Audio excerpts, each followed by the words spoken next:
All right, let's talk about resistivity of wires. So yesterday, over the past 2 days, or rather the past two videos, we talked about current, voltage, and resistance.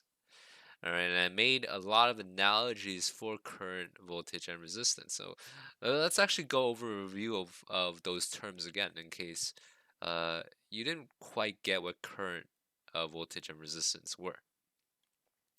So let's think of electric current, right? And electric current is I, right? I is your electric current, and electric current is measured in amperes. All right, and so you can kind of think of electric current as water current. So if you have a high water current, you'll see that the electrons are moving really fast. All right, and so if you have a low water current, you have a low electric current, right? The water isn't moving as fast, and again, the electrons aren't moving as fast as well. So you can think of water current as electric current, and instead of water, you're thinking about electrons, right? Because that's what electricity is.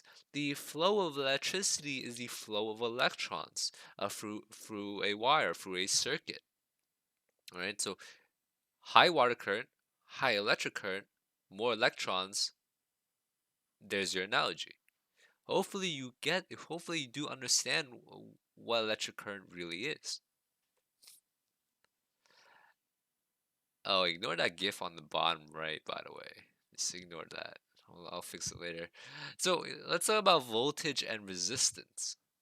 All right, again, and I made an analogy that voltage is high pressure. You can think of high voltage as more electrons, right? And if you have more electrons sitting in one place, you have a higher water pressure, right? And if you have if you have lower voltage, right? And again, we're going to look at the bottom left here, right? If you have lower voltage, you have less electrons and you have lower water pressure. It's okay. Kind of think of like less water, lower water pressure, more water, more higher water pressure. And so high voltage, more electrons, lower voltage, less electrons. Okay, so you can always make that analogy here. If you get stuck, try to think of this picture. And so what happens if you have a higher water pressure here than one on the bottom? Well, the water from the top is going to go to the bottom, right? Because there's more water here. So the water here is going to go through and drop down to the bottom where there's less water. And that's basically how electrons move. That's how an electric current is driven, right? This pressure difference, this water difference, this electron difference, this voltage difference, this potential difference causes water to flow through, causes electrons to flow through, and that gives you electricity. That gives you electric current. Right? You have more electric current more electrons on top, less electrons on the bottom. You're driving that electric current through. Right? This creates this electricity. This creates electricity. Now, now let's talk about resistance. Again, that's voltage, right? You have higher water pressure, more voltage, lower water pressure, lower voltage. This pressure difference causes water to move, causes electrons to move. So let's talk about resistance. And you can think of resistance as this dam right here. Whenever you run an electric current through like an appliance like a refrigerator or a computer or an air conditioner, you're slowing down the electric current because the electric current is slowed down by whatever by the atoms inside the appliance, right? The appliance has resistance, right? This dam is slowing water down. If this dam wasn't here, you realize that all the water would just come rushing to the bottom. But because there is a dam here, the dam slows down the rate of water flow. And that's exactly what any appliance does, right? Any appliance that uses electricity slows down the rate of electron flow. Um, and we're going to call any appliance that causes a resistance a resistor, right? So that's an easy name. We're going to call everything that gives you a resistance a resistor. All right, so let's move on.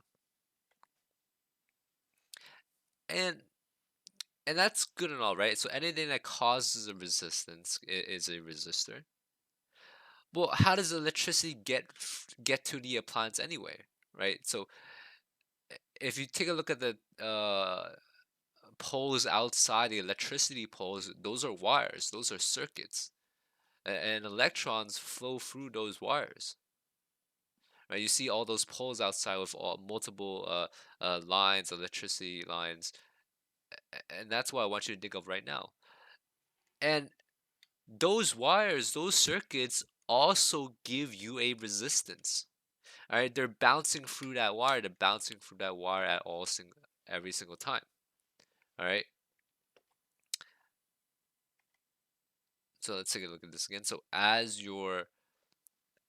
the electrons are going through a circuit, again, this is a very basic circuit. Is what you're gonna see on a regents. They're gonna list batteries as a symbol on the bottom. The positive side is the long line, and the negative side is the shorter line. And so it goes from negative side all the way to the positive side. And so there's a resistor here. The resistor is any appliance, can be a light bulb, can be a computer, can be your phone, can be your Nintendo Switch, whatever. And if you connect this switch, electrons go through to this side. All right. But the resistor is not the only thing causing a resistance. The circuit itself, the wire itself is also causing a resistance. All right. And so that resistance is calculated, the resistance across a current carrying wire is calculated by this formula right here. Right, calculated by this formula right here. So there's a length of the wire, right? The length of the wire. R is your resistance, A is your area, cross-sectional area, and L is your length, and P is something we call resistivity.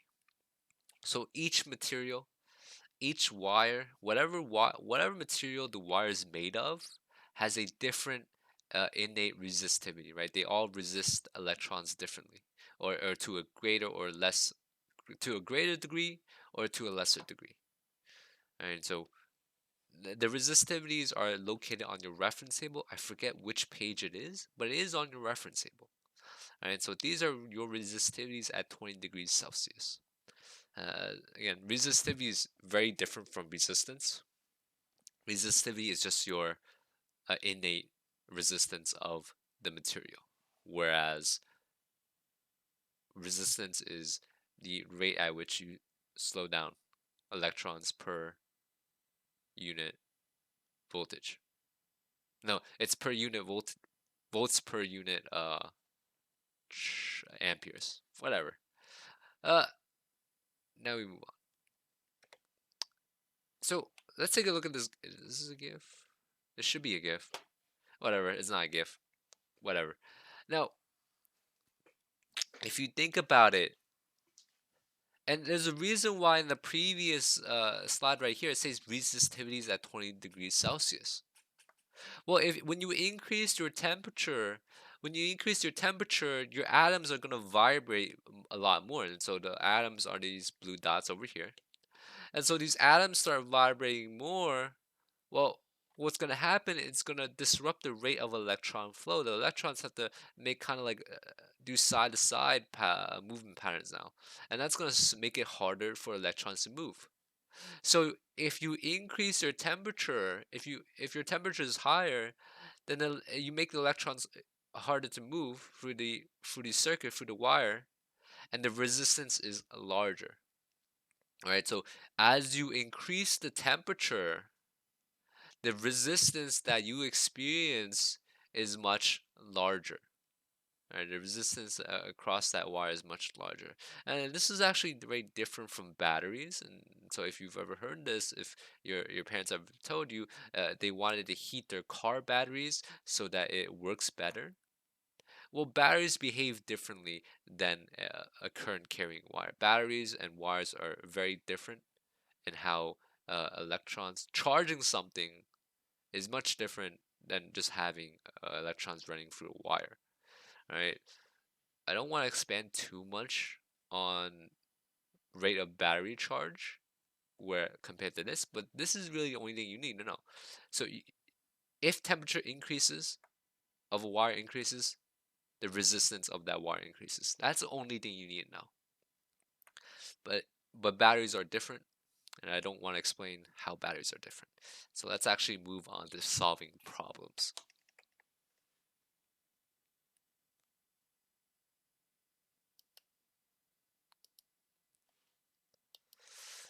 So number one, aluminum wire of a length 1 meter. So your length is 1 meter now. Has a resistance of 9 times 10 to the negative 3 ohms. And write ohms like that. If the wire were cut into two equal lengths, each length would have a resistance of what?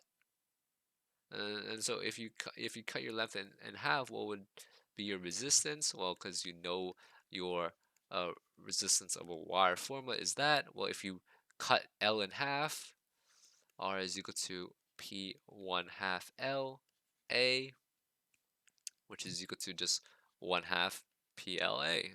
Well, if you cut your length in half, you cut your resistance in half. So 9 times 10 to the negative 3 divided by 2 gives you not 4.5 times 10 to the negative 3 ohms, right? You're doing 9 times 10 to the negative 3 divided by 2, and it gives you that. All right. Number 2.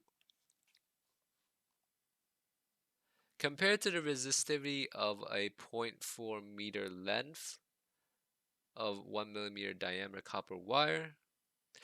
So your length is 0.4 meters, right? So that's your length. 1 millimeter diameter copper wire at 0 degrees Celsius. The resistivity of a 0.8 meter length of a 1 millimeter diameter copper wire at 0 degrees Celsius is what? So the only thing that changes is your length, right? So the length of the first one is 0.4, the length of the second one is 0.8 meters. And so your diameter doesn't change, even though your area, your cross-sectional area is measured in meters squared. You don't really have to calculate your cross-sectional area of this wire because your area, your diameter stays the same, so your area will be the same as well. So if you take a look at this formula right here, you don't even need the formula. It's actually a really good conceptual question. The problem is the problem is making sure you can read. They want the resistivity. The resistivity is P, right? Resistivity is P. And the only way your resistivity changes is if your temperature changes. Again, if you take a look at the reference table, you take a look at your resistivities right here. It says resistivities. It's it's innate to the material. If your material doesn't change, it's still copper. If your material doesn't change, your resistivity doesn't change. Sure, your resistance might change, right? Your resistance might change because your length changes. Your length changes, so your resistance is going to change. But your resistivity, which is what the problem wants you to figure out, doesn't change unless you change temperature or material. It doesn't change unless you change temperature or material. All right. So the answer is the same. 3. A tungsten wire has a resistance R at 20 degrees. Okay, I'm not even right to 20 degrees. A tungsten wire has a resistance R at 20 degrees Celsius. The second tungsten wire at 20 degrees Celsius has twice the length. So the second tungsten wire has 2 times the length and 1/2 of the cross-sectional area. In terms of what R, the resistance of the second wire is 1. So let's actually set this up, right? So this is the resistance formula. And so the new resistance of the second tungsten wire, when you double the length, right, it's 2L over 1/2 A. And when you solve this, you're going to get 4PL over A. All right, 4PL over A. How did I get this? Well, 2 divided by 1/2 is 4. All right, you can put that in a calculator. 2 divided by 1/2 is 4. So you're going to get 4PL over A. And that's your answer, right? It's your new resistance. If you double your length and halve your cross-sectional area, you're going to get 4 times this number, right? 4PL over A, 4 times this number. So you get 4R, and the answer is D, right? Answer is D.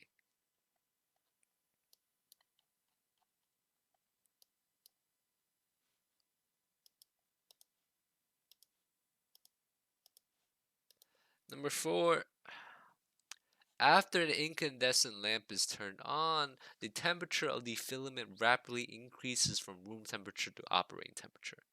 As the temperature of the filament increases, what happens to the resistance of the filament and the current running through that filament? Well, okay, so you have to look at this right here.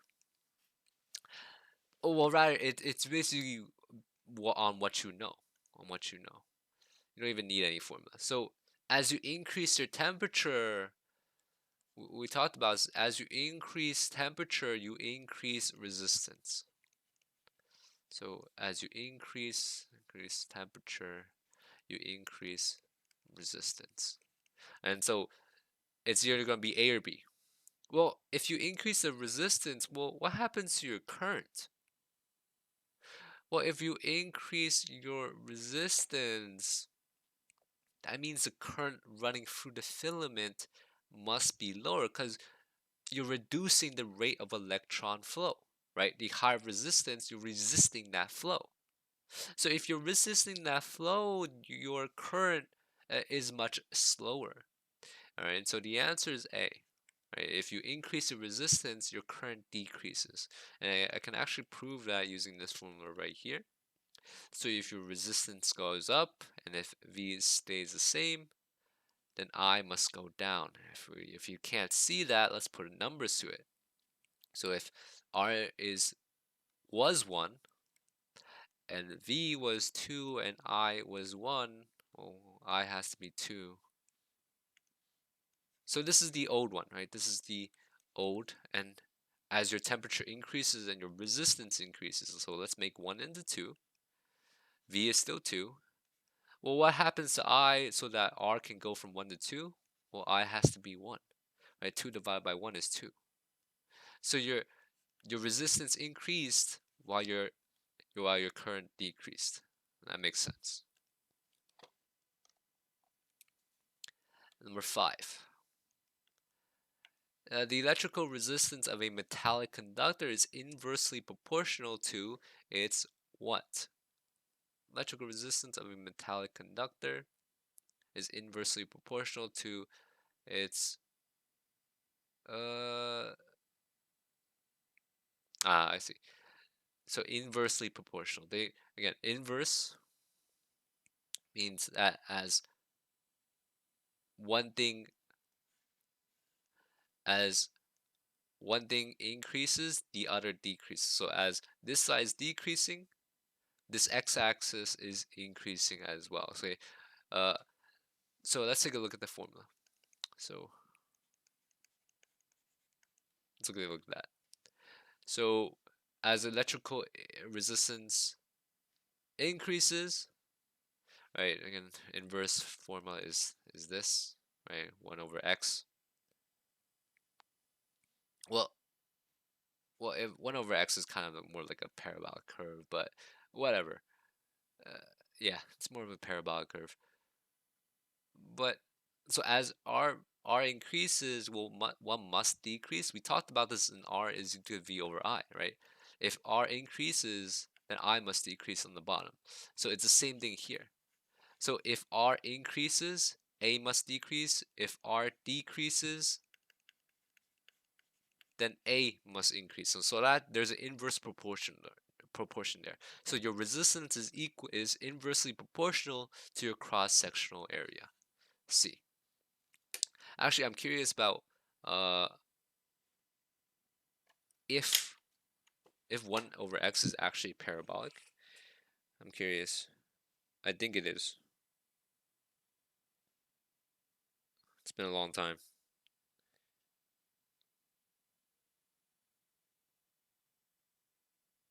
Yeah, yeah. 1 over x is parabolic.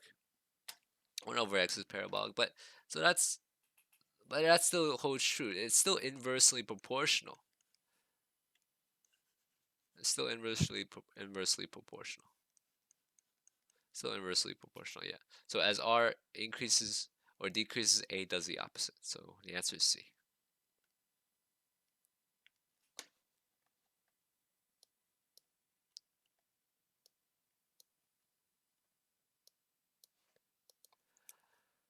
Four pieces of copper wire. Um, Piece of wire that has a greater resistance. So again, you're gonna go through to this formula right here. P is L over A. Okay, and whatever gives you the lowest A and greatest L will give you. Oh, they want the greatest resistance. So you want the largest A and the lowest L. All right. Well, why? So let's take a look at it. Let's look at why that is. So if you have 10 on the top and you have 1 on the bottom, you get 10, right?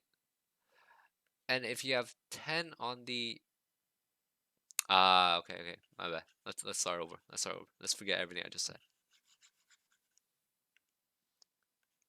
So let's do a restart, refresh. So to get the greatest resistance, you want the greatest number.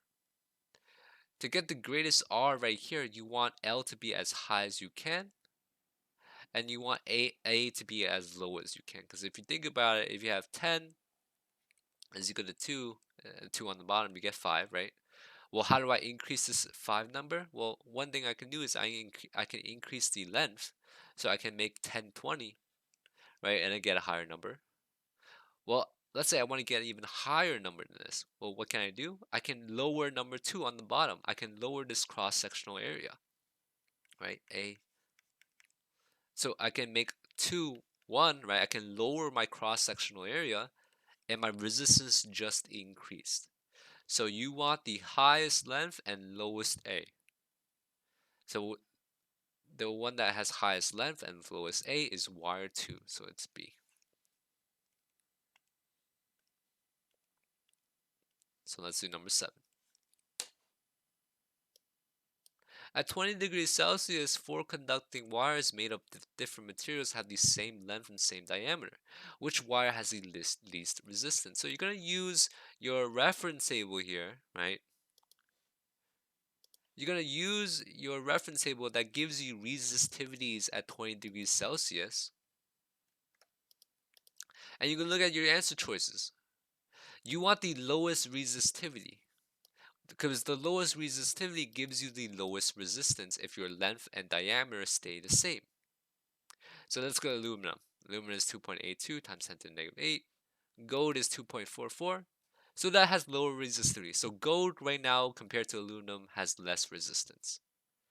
Nichrome is 150. That's too much. That's a really high number. So gold is better than nichrome. Well, is has least resistivity than nichrome. Gold has least resistivity than nichrome. Now let's look at tungsten. Tungsten is 5.6. Gold is still less than tungsten. So gold has the least resistivity out of all these four choices. So the answer is going to be gold. Right? If length and diameter stay the same, if L and D stay same, then that means you want the lowest resistivity. The only resistivity matters, and lowest resistivity will give you the lowest resistance. 8. Which change decreases the resistance of a piece of copper wire? Uh, so let's look at this. So copper wire, it doesn't even matter what the material is. It only matters about the variables. So what will actually decrease the resistance here? So increasing the wire's length. Increasing the wire's length, let's take a look at this. If if P is 1, L is 10. Oh, let's not do 10. Let's just do 1. Actually, I'll make L 2 and A is 1. If you increase your length, right, this becomes 2. If you make it go from 2 to 4, 1, 4, you get 4. So increasing the length increases the resistance. So that's not true. You want to decrease in resistance. Alternatively, increasing the wire's resistivity will also do the same exact thing. Because instead of doing 2 times 1, well, instead of doing this, instead of raising 2 to 4, I'm raising 1 to 2, and I still get a higher resistance. So A and B are not true. Decreasing the wire's temperature. Yes. Yes, we talked about this. We talked about this. If you decrease the temperature, you decrease the resistivity. There's a relationship there, right? Because the atoms move around less, which makes it easier for electrons to pass through, which decreases the resistance. Decrease. Let's take a look at D before we move on, just to make sure that D isn't correct. Decrease in diameter. So if we decrease the diameter, right, this is still 2. If we decrease the diameter,